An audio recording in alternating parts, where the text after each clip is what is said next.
મુખ્યમંત્રી ભૂપેન્દ્ર પટેલના નિવાસસ્થાને મહત્વપૂર્ણ બેઠક થઈ છે। મંત્રીઓના પર્સનલ આસિસ્ટન્ટ અને સેક્રેટરી સાથે બેઠક થઈ છે। મંત્રીઓના વિભાગનું સોશિયલ મીડિયા મજબૂત કરવાની ચર્ચાઓ છે।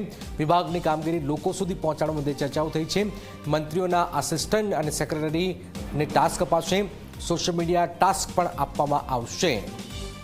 હિતલ અમારી સાથે જોડાયા છે। હિતલ, આ સોશિયલ મીડિયા મજબૂત કરવાની ચર્ચાઓ થઈ રહી છે, શું કામગીરીની ચર્ચાઓ થઈ રહી છે હાલમાં, શું વિગતો? જી જનક, ચોક્કસ એવું કહી શકાય કે મુખ્યમંત્રીના નિવાસ સ્થાને મંત્રીઓના PAPSની બેઠક બોલાવવામાં આવી છે। સ્વાભાવિક છે કે મંત્રીઓ માટે PAPS છે એ ખૂબ મહત્વના છે।